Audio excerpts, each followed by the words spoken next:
الحمد لله رب العالمين والعاقبة للمتقين والصلاة والسلام على سيد الأنبياء والمرسلين وعلى آله وصحبه أجمعين أما بعد فأعوذ بالله من الشيطان الرجيم بسم الله الرحمن الرحيم يا أيها الذين آمنوا اتقوا الله وكونوا مع الصادقين صدق الله العظيم. حاضرین جمعہ و تمام سامعین کرام السلام علیکم ورحمۃ اللہ وبرکاتہ. کچھ عرض معروف سے قبل حصول برکت کے لیے ایک مرتبہ درود شریف کا نذرانہ پیش کرے. صلی اللہ علیہ صلی اللہ علیہ وسلم صلاۃ و سلام علیک یا سیدی یا رسول اللہ صلی اللہ تعالی علیہ وسلم. غوث اعظم بمنے بے سر ساما مدد قبلہ دی مدد کعبہ ایمان مدد بغیر تاب بلا استاد کشتی ضعیفان شکستہ رات پشتی بحق خواجہ عثمان ہارون مدد کن یا معین الدین چشتی مدد کن یا معین الدین چشتی مدد کن یا معین الدین چشتی. اے اشرف زمانہ زمانے مدد نما برہا دستہ راز کلید کرم کشا سرورا شاہ کریمہ دستگیرہ اشرفہ حرمت روح پیغمبر ایک نظر کن سوما. اشرف نہنگ دریا دریا پسین دارد دشمن ہمیشہ برغم با ذکر تو دوست دارد. آل نبی پر اور آقا کریم پر ایک مرتبہ درود شریف کا نذرانہ پیش کرے. اللہم صلی علی سیدنا مولانا محمد وعلی آل سیدنا محمد وبارک وسلم. صلاۃ و سلام علیک یا سیدی یا رسول اللہ صلی اللہ تعالی علیہ وسلم. قرآن کریمہ کی جس آیت کریمہ کو میں نے عنوان سخن بنایا، اللہ رب العزت ارشاد فرماتا ہے یا ایھا الذین آمنوا اتقوا اللہ وکونوا مع الصادقین. اے ایمان والو اللہ سے ڈرو اور سچوں کے ساتھ ہو جاؤ. اس آیت کریمہ کی تفسیر میں آپ کے سامنے پیش کروں اور پھر دوسری آیت پیش کر کے اس آیت میں اللہ رب العزت نے لوگوں کو کیا حکم دیا وہ آپ کے سامنے پیش کروں. اللہ رب العزت ارشاد فرماتا ہے اے ایمان والو. سب سے پہلے اللہ نے خطاب کیا تو ایمان والوں سے کیا، مومنین سے کیا. یا ایھا الناس نہیں کہا یا ایھا الذین آمنوا، اے ایمان والو جو ایمان لائے. توجہ کرنا، جو ایمان لا چکا جو مومن ہے اس کو اللہ نے فرمایا یا ایھا الذین آمنوا اتقوا اللہ کہ اللہ سے ڈرو. یعنی ایمان لا چکا اب اللہ سے ڈرو، متقی ہو جاؤ. اب جب بندہ اللہ سے ڈر گیا، اس لیے کہ ہم کیا مانگتے ہیں اللہ سے؟ اے اللہ تیرا خوف عطا فرما، اے اللہ تیری خشیت عطا فرما، اے اللہ ہمیں تقوی کی دولت عطا فرما. لیکن اللہ فرماتا ہے کہ جب تم ایمان لا چکے اس کے بعد اللہ سے ڈرو. جب ہم متقی بن گیا، بندہ جب تقوی کی منزل پر فائز ہو گیا تو پھر وہ گناہوں سے بچتا ہوا نظر آئے گا.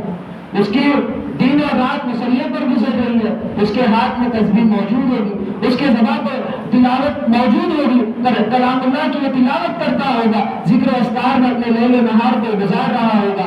جب بندہ متقی ہو گیا، اے اللہ جو ہمیں اپنا خوف عطا فرما.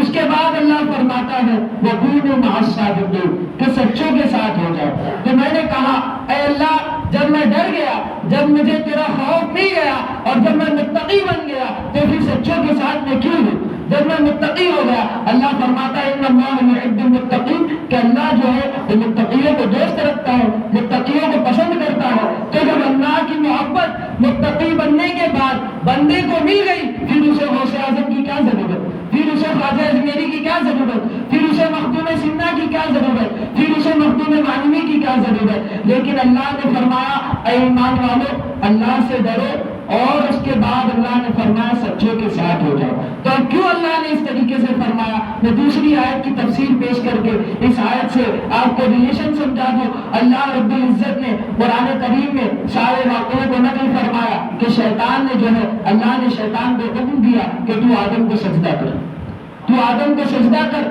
تو شیطان اکڑ گیا کہ نہیں، تو نے جو ہے خلقتنی من النار، کہ تو نے مجھے آگ سے پیدا کیا، اسے مٹی سے پیدا کیا، تو میں کیسے اس سے سجدہ کروں؟ اس کے بعد شیطان نے کہا کہ اللہ تو مجھے مہلت دے دے۔ کہاں تک کی مہلت دے دے؟ الی یوم یبعثون، جب لوگ اٹھائے جائیں گے تب تک کہ تو مجھے مہلت دے دے۔ اے اللہ تو مجھے مہلت دے کہ میں جو ہے سیدھے راستے پر بیٹھوں گا، اور جو تیرے نیک بندے ہوں گے، جو بندے تجھ تک پہنچنا چاہیں گے، میں اسے بہکاؤں گا، لیکن آگے شیطان نے کہا الا عبادک منہم المخلصین، سوائے تیرے مخلص بندے، سوائے تیرے محبوب بندے، سوائے تیرے صالح بندے جو وہ ہوں گے، میرا دامن پر نہیں چلے گا، میں انہیں بہکا نہیں پاؤں گا۔ اب یہاں رک کر کے میں ایک نقطہ آپ کے سامنے پیش کروں، دو نقطے آپ کے سامنے پیش کروں۔ شیطان نے اللہ سے مہلت مانگی، کب مانگی؟ جب وہ مردود بارگاہ ہو گئے۔ حضرت آدم کو سجدہ نہیں کیا، اللہ نے اسے اپنی بارگاہ سے مردود کر دیا۔ اس کے بعد شیطان نے کہا اے اللہ تو مجھے مہلت دے دے، کب تک کہ الی یوم یبعثون، جب تک کہ لوگ اٹھائے جائیں گے، قیامت کے دن جب لوگ اٹھائے جائیں گے، مجھے اس وقت تک کی مہلت دے دے۔ تو میرے رب کو دیکھیے، میرے رب کے رحم کو دیکھیے، میرے رب کے کرم کو دیکھیے کہ اگر شیطان مردود ہونے کے بعد بھی اللہ سے مانگتا ہے تو اللہ وہ چیز عطا کرتا ہے۔ جب شیطان کو اللہ منع نہیں کرتا تو اگر انسان سچے دل سے مانے تو اللہ کیوں منع نہ کرے؟ لیکن ہمیں مانگنے کا ڈھنگ نہیں آتا۔ اگر شیطان مہلت مانگے، شیطان جو چیز چاہے اللہ اسے عطا کر دیتا ہے، تو بندہ مومن اگر سچے دل سے اللہ کی بارگاہ میں قائم ہو اور اپنے سوال کو پیش کرے تو اللہ فرماتا ہے کہ ادعونی استجب لکم، مجھ سے مانگو میں تمہاری حاجتوں کو پورا کروں گا۔ یہ ایک نقطہ۔ اب دوسرا نقطہ دیکھیے، شیطان الی یوم یبعثون، مجھے جب تک کہ لوگ اٹھائے جائیں گے تب تک کی مہلت دے۔ اللہ نے فرمایا تجھے مہلت دی گئی، لیکن الی یوم یبعثون تک نہیں، الی وقت المعلوم تک۔ یہ ایک نقطہ ہے کہ قیامت میں جو لفظ قیامت بولا جاتا ہے اس میں دو پہلو ہیں، ایک نفخہ اولا، ایک نفخہ ثانی۔ نفخہ اولا وہ ہے جس میں حضرت اسرافیل علیہ السلام سور پھونکیں گے تو ساری چیزیں فنا ہو جائیں گی، اسے نفخہ اولا کہتے ہیں۔ نفخہ ثانی وہ ہے حضرت اسرافیل علیہ السلام دوبارہ سور پھونکیں گے، پھر سارے لوگ میدان حشر میں جمع ہوں گے، یہ نفخہ ثانی ہے۔ لیکن شیطان نے مہلت مانگی نفخہ ثانی تک، اللہ نے اسے مہلت دی نفخہ اولا تک، قیامت تک کے۔ اب مجھے بتائیں شیطان مردود الہی ہے محبوب الہی؟ شیطان کون ہے؟ خدا کا محبوب ہے، مردود ہے؟ مردود ہے۔ اور قیامت تک زندہ ہے کہ نہیں؟ کسی اہل ایمان کا، کسی بھی مکتبہ فکر کا اس میں کوئی اختلاف نہیں ہے کہ شیطان قیامت تک کے زندہ ہے۔ تو جب شیطان مردود الہی ہو کر قیامت تک کے زندہ رہ سکتا ہے تو پھر میرا اور آپ کا نبی تو محبوب الہی ہے، وہ قیامت تک کے کیوں نہیں زندہ رہ سکتے؟ وہ کیوں نہیں زندہ رہ سکتے؟ عقلوں پر پردے پڑ چکے۔ اسی لیے کسی نے کہا کہ یہ نجدی منافق ہے، گندا ہے واللہ، نجاست کا یہ تو تلندہ ہے واللہ، جہنم میں نام اس کا کندہ ہے واللہ، جو مردہ کہے تم کو مردہ ہے واللہ، تو زندہ ہے واللہ، تو زندہ ہے واللہ، میری چشم عالم سے چھپ جانے والا۔ جب مردود الہی زندہ ہو سکتا ہے تو پھر جو اللہ کا محبوب ہے، جو جانے کائنات ہے، وہ زندہ کیوں نہیں ہو سکتا؟ یہ عقلوں پر شیطان نے پردے ڈال دیے۔ جو شیطان نے مہلت مانگی نا کہ میں سیدھے راستے پر بیٹھوں گا، تو سیدھے راستے پر بیٹھ کے یہی کرے گا۔ عقلوں پر پردے ڈال دیے، حقیقت سے نگاہیں اڑ گئی کہ وہ حقیقت کو پہچان نہیں سکتے۔ بہرحال اللہ نے شیطان کو مہلت دی۔ اب شیطان نے کیا کہا؟ میں سیدھے راستے پر بیٹھوں گا، سارے لوگوں کو بہکاؤں گا، الا عبادک منہم المخلصین، لیکن سوا تیرے مخلص بندے کے، جو تیرے صالح بندے ہو گے، جو تیرے محبوب بندے ہو گے، جو متقی بندے ہو گے، جو تیرے ولی ہو گے، میرا دامن پر نہیں چلے گا، میں انہیں بہکا نہیں سکتا، باقی سب کو بہکا سکتا ہے، باقی سب کو بہکا سکتا ہے، جس کی چاہے شکل اختیار کر سکتا ہے سوائے حضور نبی کریم صلی اللہ علیہ وسلم کے۔ وہ کسی شکل میں بھی آ کر، کسی طریقے سے بھی آ کر بہکا سکتا ہے۔ اگر آپ کا ایمان نہیں چھین پایا تو آپ کو حسد میں مبتلا کر دے گا، ریاکاری میں مبتلا کر دے گا، آپ کے سارے اعمال کو برباد کر دے گا۔ وہ شیطان ہے، اللہ نے اسے مہلت دی ہے، لیکن اب ہمارا یہ سوال ہے کہ اللہ ہم بچے کیسا؟ شیطان سے ہم تو بچ نہیں سکتے، ہماری یہ طاقت نہیں۔ تو اللہ نے فرمایا دو طریقے ہیں، دو طریقے ہیں۔ شیطان نے خود بھی بیان کر کے گیا کہ میں جو ہے تیرے محبوب بندوں کو بہکا نہیں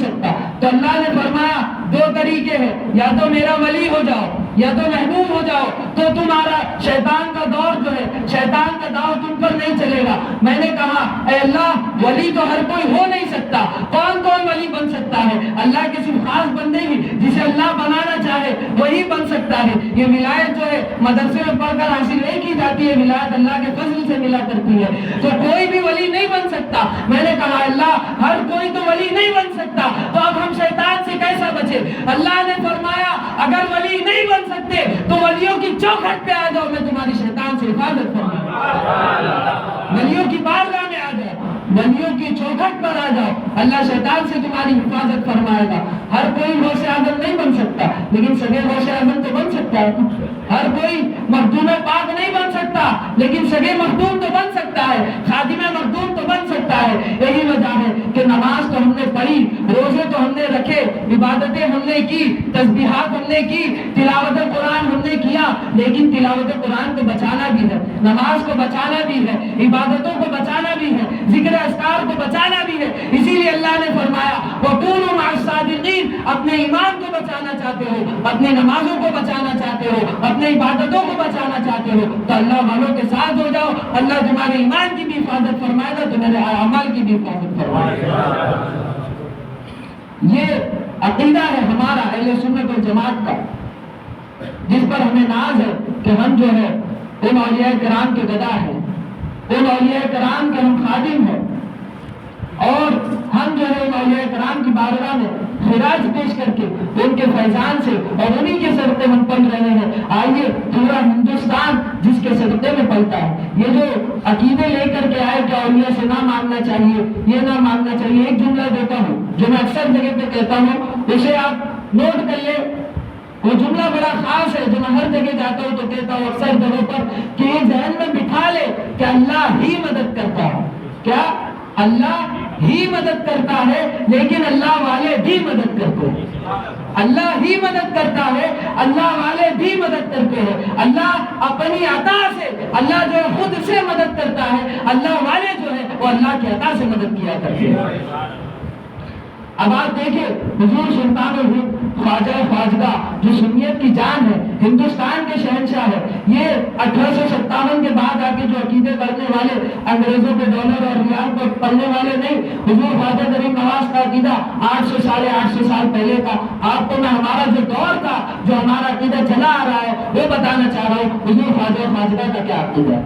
حضور خواجہ غریب نواز جب خراسان سے چلے ہندوستان آنے کے لیے، ہندوستان میں آ کر آپ کو اسلام کی خدمت کرنی تھی، تو آپ جب خراسان سے چلے تو آتے آتے راستے میں آپ نے لاہور میں قیام فرمایا۔ لاہور میں آپ گئے حضور داتا علی گنج بخش لاہوری رحمۃ اللہ تعالی علیہ کی بارگاہ میں، جو لاہور شریف میں حضور داتا علی گنج بخش لاہوری رحمۃ اللہ تعالی علیہ کی بارگاہ میں آپ گئے۔ وہاں پر جا کر کے آپ نے آپ کی مزار کے بازو میں 40 دن تک چلہ فرمایا، چلہ کشی کی، 40 دن تک اللہ کی عبادت و ریاضت میں آپ نے 40 دن اور رات ساری گزارے، اسے ہم چلہ کہتے ہیں۔ تو آپ نے جو ہے حضور داتا گنج بخش لاہوری کی مزار شریف پر جا کر کے آپ نے چلہ فرمایا، اور پھر چلہ فرمانے کے بعد حضور داتا گنج بخش لاہوری رحمۃ اللہ تعالی علیہ کی بارگاہ میں حاضر ہوتے ہیں، اور حاضر ہو کر ارشاد فرماتے ہیں گنج بخش فیض عالم مظہر نور خدا ناقصارہ پیر کامل کاملارہ رہنما۔ یہ حضور خواجہ غریب نواز کا عقیدہ ہے۔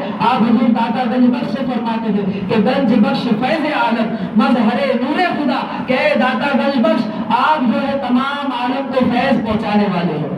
گنج بخش فیض عالم مظہر نور خدا، آپ روئے زمین پر اللہ کے نور کے مظہر ہے، ناقصارہ پیر کامل، جو پیر ناقص ہوتے ہیں، ادھورے ہوتے ہیں، آپ ان کے لیے کامل پیر ہے، وہ کاملارہ رہنما، اور جو پیر کامل ہوتے ہیں آپ ان کاملوں کے لیے رہنما ہیں۔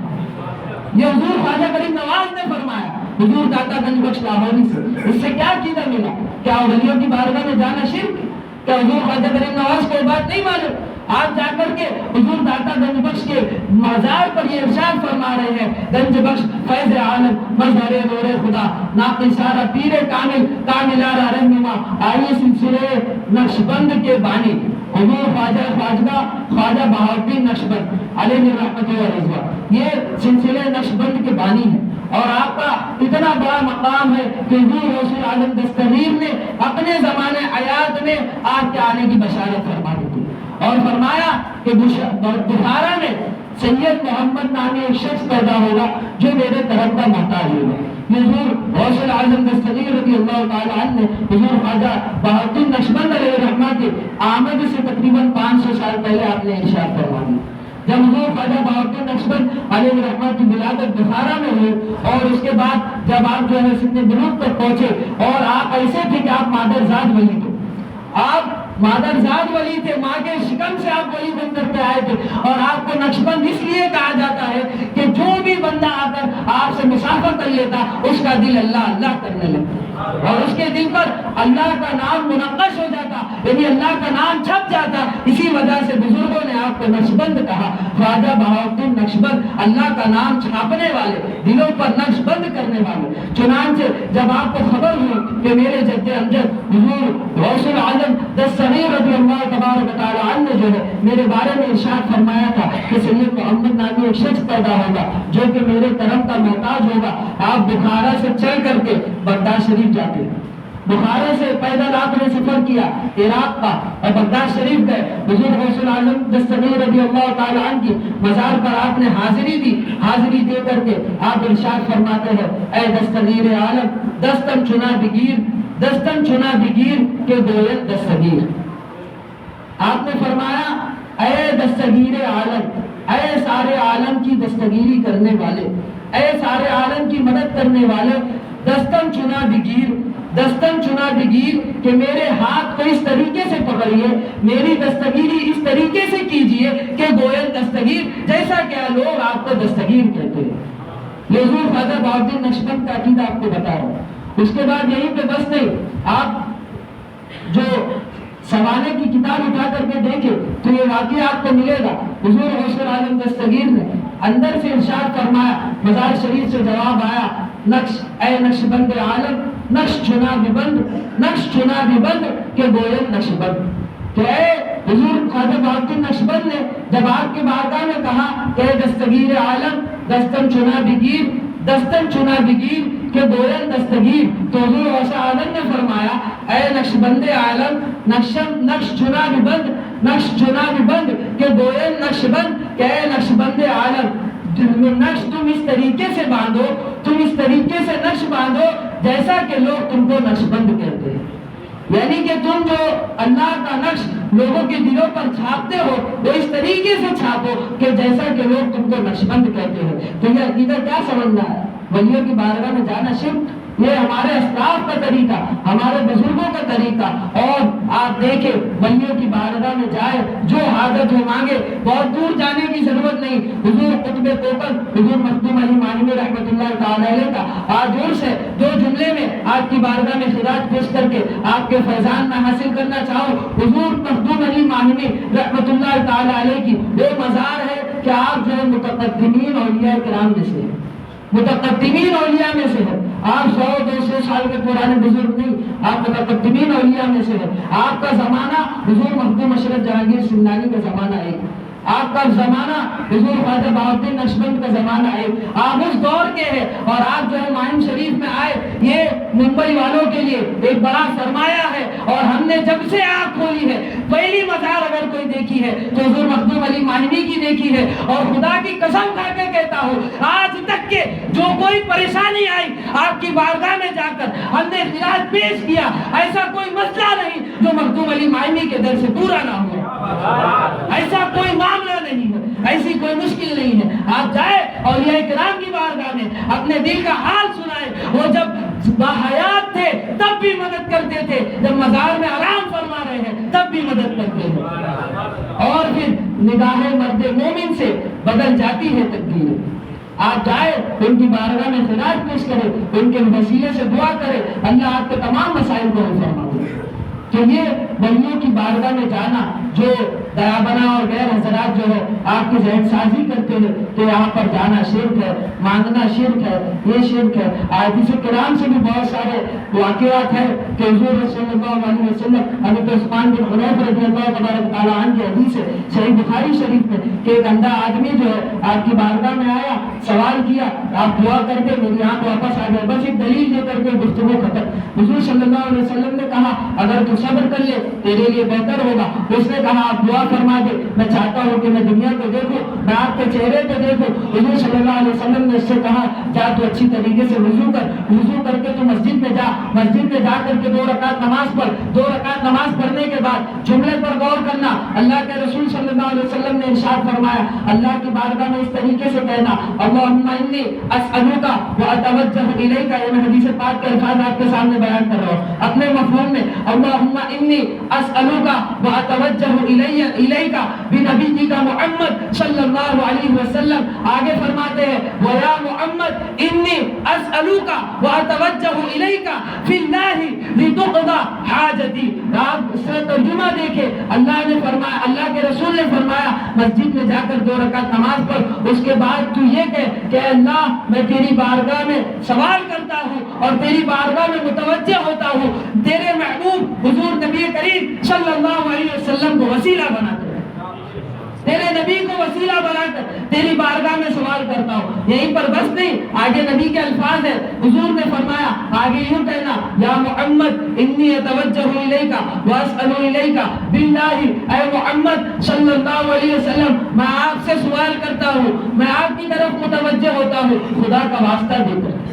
تو یہ کیا ہے؟ یہ وسیلہ نہیں ہے، یہ واسطہ نہیں ہے، اس نے حضور کی بارگاہ میں اللہ کا واسطہ پیش کیا، اللہ کی بارگاہ میں حضور کو وسیلہ بنایا، اور پھر حدیث پاک کے آگے الفاظ ہے اس کی دعا ختم بھی نہیں ہوئی تھی کہ اللہ نے اس کی بینائی سے واپس کر دی، حدیث پاک کے الفاظ۔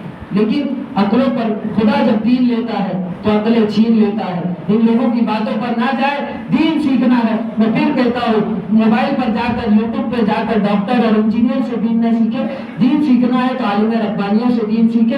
وہ اسی پر اپنی گفتگو کا اختتام کرتا ہوں۔ دوران گفتگو اگر کچھ غلطی ہوئی آپ تمام کو گواہ بنا کر توبہ کرتا ہوں۔ استغفر اللہ ربی من کل ذنب واتوب الیہ، لا الہ الا اللہ محمد رسول اللہ صلی اللہ علیہ وسلم، وآخر دعوانا الحمد للہ رب العالمین۔